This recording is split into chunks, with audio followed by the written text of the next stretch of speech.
श्री सोमजाई आलूबाई महिला मंडळ देवधर સુરત દ્વારા શહેરમાં વસતા મહારાષ્ટ્રીયન પરિવારની સૌભાગ્યવતી બહેનો માટે હલ્દી કુમકુમનો સુંદર કાર્યક્રમ આયોજિત કરાયો હતો।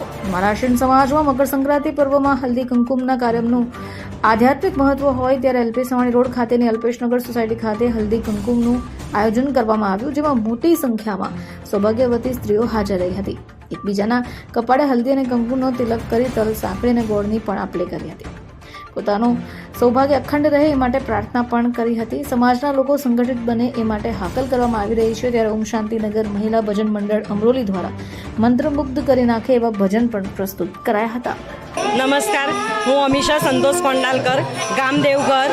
અમે આ ફર્સ્ટ ટાઈમ હલ્દી કંકુનો પ્રોગ્રામ કરીએ છીએ દેવઘર ગ્રામસ્થ મંડળ મળીને, અને એમાં અમને 92 જેટલી અમે મહિલાઓ છે, બધાનો સાથ સહકાર છે, તેમજ પુરુષ મંડળનો પણ ઘણો સાથ સહકારથી અમે લોકો આટલે સુધી પહોંચી શક્યા છે, અને અમને ઘણો પ્રોત્સાહન આપ્યો છે કે તમે કરો તો ગ્રામસ્થ મંડળ બીજા બધા ગ્રામોની મહિલાઓ પણ આગળ આવી છે, તમે પણ કંઈ કરો તો અમે બધાએ ભેગા મળીને આ પ્રોગ્રામ કર્યો છે।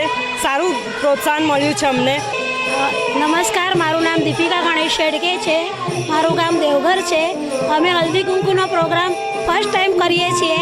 આ હલ્દી કુંકુનો પ્રોગ્રામ સ્ત્રીઓને સૌભાગ્યવતી સ્ત્રીઓ માટેનું છે, જે એકબીજાને હલ્દી કુંકુ લગાવી અને એકબીજાને વાન આપીને પ્રોત્સાહન આપે છે। મારું નામ સોનલ મનીષ કોંડાલકર, અમારું ગામ દેવઘર। એ દેવઘર ગામ તરફથી અમે આજે એક હલ્દી કંકુનો પ્રોગ્રામ રાખ્યો છે। સમજાઈ આલુબાઈ ગ્રુપ તરફથી અમારો આ પ્રોગ્રામ ગોઠવવામાં આવ્યો છે, અને ભજનનું કાર્યક્રમ રાખવામાં આવ્યો છે।